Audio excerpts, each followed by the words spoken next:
Chaud, pas dans les 30 du Ballon d'Or. Pas de chaud, pas dans les temps du Ballon d'Or. Est-ce que c'est injuste à cette question? 4 chroniqueurs ne sont pas d'accord. Jingle, Super 2 dans l'équipe du soir. Eh ouais. Je crois que c'était un duel. C'est injuste. Thomas et Sébastien, oui, il y a une part d'injustice. On refait le débat, on refait le comité de sélection ce soir. Ils disent non, Étienne et Loïc. Qui commence chez les Thomas et Sébastien? Vas-y, Seb. Seb, prendre la main pour le oui. Non, Étienne, Loïc, qui commence? Bon, vous connaissez quand même ma théorie. C'est-à-dire? Quand on paye quelqu'un des millions comme notre ami Loïc Tanzi, parce que le Paris Saint-Germain, on va le laisser démarrer. Ça, ok. Bon, j'ai vu votre salaire, c'est à peu près kiff-kiff. Vous aurez pu démarrer. J'espère que je suis au-dessus quand même, personnellement. C'est injuste, oui. Sébastien, une forme d'injustice. Allez-y. La question n'est pas de savoir si c'est bien, si c'est pas bien. J'entends tous les arguments, l'histoire de on ne peut pas transformer ça en récompense collective. J'entends ces arguments. Mais si vous regardez factuellement la saison de Pacho et que vous la comparez à celle de Van Dijk, par exemple, que j'adore par ailleurs, c'est totalement injuste, évidemment. C'est-à-dire que Pacho a réalisé une meilleure saison que Van Dijk. Point barre, j'ai rien d'autre à ajouter, terminé. Après, on peut tout lire. Ok, Loïc Tanzi, notre milliardaire, a la parole. Lui dit non, c'est pas injuste. Quels sont vos arguments? Les 30 du Ballon d'Or, c'est pas simplement ceux qui ont performé en Ligue des Champions, c'est aussi ceux qui ont performé dans leur championnat. Je prends l'exemple de Van Dijk. Il s'est fait sortir au tir au but par le Paris Saint-Germain. Malheureusement pour lui, il n'y est pour rien. Il aurait pu aller plus loin dans cette Ligue des Champions. Et surtout, les 30 du Ballon d'Or, ça doit représenter tout le football. Donc il doit y avoir un peu de Première Ligue, un peu de football africain, un peu de football italien, un peu de football allemand et pas simplement le vainqueur de la Ligue des Champions. Pas beaucoup de clubs sud-américains. Thomas, à vous de jouer. Oui, c'est un peu injuste pour moi. Mais Loïc parle de l'argument de la Ligue des Champions. Malheureusement, tous les ans, quand il n'y a pas de compétition internationale, c'est la Ligue des Champions qui emporte quasiment tout dans l'attribution du Ballon d'Or. Et moi, je vais quand même mettre beaucoup de mérite dans une place au Ballon d'Or. Il faut la mériter, cette place. Et Pacho, il y a la force des images en Ligue des Champions, son geste en finale, ses interventions contre Villa, son match contre Liverpool. Voilà, moi j'étais assez surpris de ne pas l'avoir dans la liste. Ça a été la vraie révélation du côté du Paris Saint-Germain et surtout il contribue, je trouve, à la métamorphose de ce Paris Saint-Germain dans tout ce qu'il a pu apporter, que ce soit même au pied, dans sa dimension physique, il a été excellent, donc il mérite. La métamorphose du Paris Saint-Germain par Pacho. Étienne, c'est un argument. Jeune, il s'est enflammé un tout petit peu sur la fin, mais sinon c'était plutôt intéressant ce qu'il commençait à dire. Mais sincèrement, 9 joueurs du Paris Saint-Germain dans une liste de 30, je trouve ça déjà même beaucoup. Voilà, il y a des championnats partout, il y a d'autres compétitions, il y a d'autres joueurs. Je pense qu'on peut aller piocher même dans certaines équipes des joueurs qui n'y sont pas du tout et qui auraient aussi mérité d'être dans les 30. Donc quand on a récompensé une équipe collectivement comme on fait avec le Paris Saint-Germain et qu'on a mis 9 joueurs, on pourrait aussi mettre les remplaçants, on pourrait mettre le banc, on pourrait aussi mettre ceux qui restent en tribune. Non, il faut être un peu raisonnable quand même. Ok. 2 secondes, 4 dixièmes. Loïc, avez-vous quelque chose à ajouter ou personnel, merci? On ne sait pas pourquoi. Non, je trouve qu'Étienne n'a pas été très bon, c'est tout. Ok. Étienne, on refait. Il t'a pas trouvé bon. On refait, je t'ai pas tombé bon. Oh, le coup de poignard. Bon, mes amis, compte Twitter X, l'équipe du soir. Le président a demandé, oui, ce sont les journalistes qui établissent les 30, mais il y a aussi les 30 derniers, mais il y a également, vous allez le voir, il y aura un complément d'information. Olivier Bossard de France Football a participé à l'équipe de Greg, il y aura un petit complément sur comment finalement on prépare la liste des 30. Moi, ce que j'aimerais savoir, c'est qui ils ont pris qui alors dans le défenseur central? Van Dijk, c'est le seul. Seul. C'est pour ça que Sébastien a dit Van Dijk. Donc il y a un défenseur central. Voilà. Donc c'est injuste. Moi, par rapport tu mets que Pacho, même par rapport à Marquinhos. Je trouve qu'ils font les deux une grosse saison. Ça a fait évoluer aussi leur attitude, leur positionnement, le jeu du PSG. Donc, vous auriez mis 11, vous 11 sur 30. C'était l'argument des noms. Après, les 11 sur 30, ça dépend qui est en face aussi. Par exemple, moi, Van Dijk, je ne le mets pas non plus, quoi. Sur ce que j'ai vu. Donc, ou l'un ou l'autre, je les mets à la place de Van Dijk. Donc, après, les autres joueurs, tu regardes sur les saisons, sur la saison, pardon, les différents championnats, je pense que les 11, ce n'est pas un grand scandale s'ils y sont tous, quoi. Enfin, selon moi. Après, le latéral droit, je n'en vois pas de plus fort. À gauche, Mendes, il était énorme. Bon, les 3 au milieu, je ne vois pas. Non, mais tu en prends d'autres dans des autres championnats, mais ils ont été. S'ils y sont, ce n'est pas un scandale. Et puis, bon, les 3 de devant non plus, quoi. Donc, moi, ça ne m'aurait pas surpris que les 11 soient dans les 30. Et Doué, il y est? Oui. Doué, Mais par exemple, Ouais, par exemple Doué, Doué tu fait peux 3 mois, discuter. ouais. Il fait 2 mois dans la...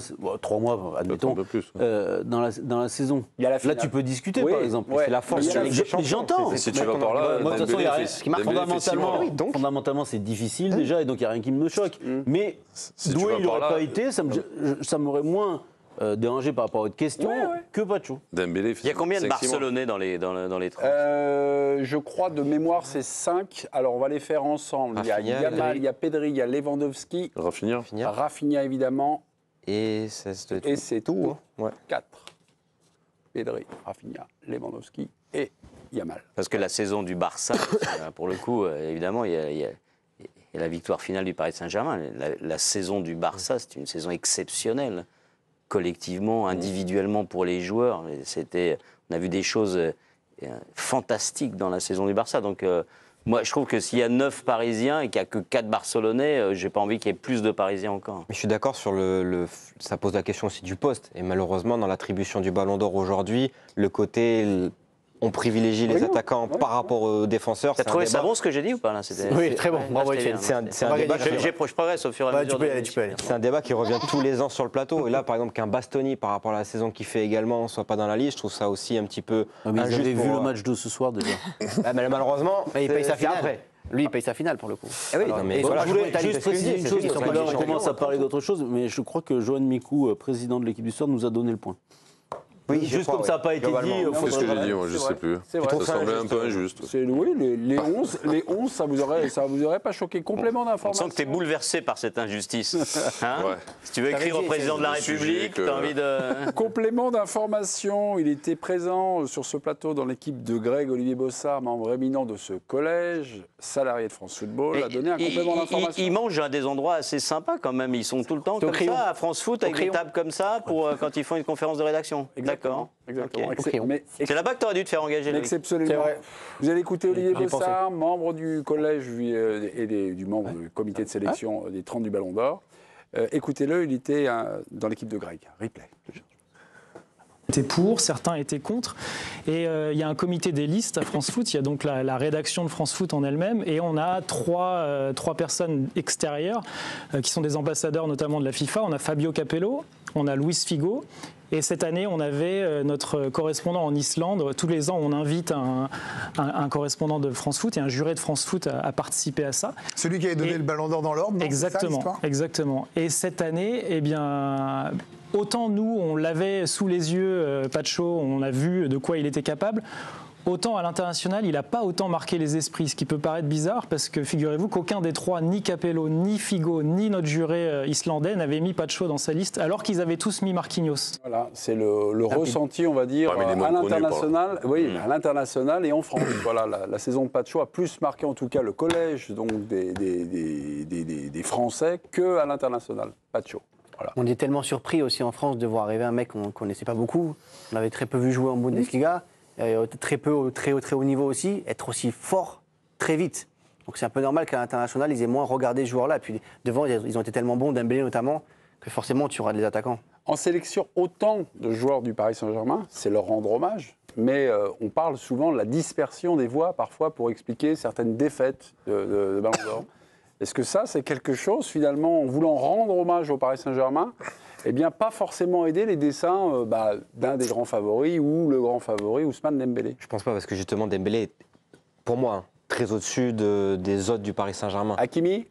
Moi, il y a une hype, Hakimi. Il est au-dessus une hype. d'Hakimi, mais ça me paraît fou. C'est le poste. là. Qu'on puisse débattre et dire Dembélé au-dessus, bon, je veux bien, mais La saison pour moi, d'Hakimi par est très exemple, il n'y a constante. pas de match, pour moi, hein, Ouais. À l'international, oui. il n'y a pas de match entre Hakimi et Ousmane. Dembélé. Sur la saison. Mais on a le droit de Sur la saison penser- Mais oui, la saison est dingue. Dembélé, que j'adore, vous le savez depuis toujours, mais là, il y a un moment, ça m'agace parce que, en fait, par exemple, les 13 derniers buts du Paris Saint-Germain en Ligue des Champions, 13 buts. Quart de finale aller-retour, demi-finale aller-retour, finale. Dembélé, 1 but. Hakimi, il marque à tous les matchs. À tous les matchs. Ouais. Et en plus de ça, on pourrait dire derrière, c'est la catastrophe. Non, pas du tout. Défensivement, alors, le jeu du Paris Saint-Germain l'a aidé, certes, mais il n'a pas été en difficulté. La saison d'Hakimi est folle. Pour moi, c'est 1 Yamal, 2 Hakimi, 3 Dembélé. Je comprends qu'on puisse discuter de tout, mais je ne comprends pas comment on peut balayer d'un revers de main. Oui, mais Sébastien, tu sais très bien que c'est l'aspect défensif. Oui, mais il a marqué à tous les Il n'est pas matchs. aspect défensif, là. Là, c'est comme il dit Sébastien, il a marqué à tous les matchs. Il a été influent sur la victoire finale. On est d'accord. Je ne remets pas du tout ça en cause. Moi, je ne suis pas loin de penser un peu comme ça aussi. Mais en tout cas, dans le vote du Ballon d'Or, historiquement, favorise les joueurs offensifs et pas forcément les joueurs qui ont été déterminants tout le temps dans la saison, mais tout simplement parce que ce sont des joueurs offensifs. Ouais, mais après, en fait, Dembélé, c'est 3 mois où ça a été extraordinaire et incroyable. Ça n'arrêtait pas tous les matchs, tous les 3 jours, ça enchaînait. Mais Hakimi, ça a commencé toute la saison, quoi. C'est une saison entière. Mais dans des saisons. Après, cet argument, je l'entends, moi. S'il avait fait cette saison comme ça, extraordinaire, et tu te dis, mais comme dit Sébastien, il est décisif à tous les matchs. Il marque à tous les matchs. Il y a un critère dans l'attribution du Ballon d'Or aussi, et je parle sous le contrôle de Loïc. Elle change quand, la saison du PSG? Mois de janvier. Oui. Il se passe quoi à ce moment-là? Dembélé passe numéro 9. Bah oui. Et la saison du Paris Saint-Germain, malheureusement, pour Hakimi, elle bascule à ce moment-là. Le règlement du Ballon d'Or, j'ai l'impression que ta saison côté Paris Saint-Germain. Le règlement du Ballon d'Or, c'est la classe du joueur en numéro 1. La classe du joueur et les performances du joueur. Donc on peut oublier que le règlement a changé il y a 2-3 ans, mais le règlement, c'est celui-ci. Donc à un moment, pourquoi on ne reste pas sur le règlement du Ballon d'Or ?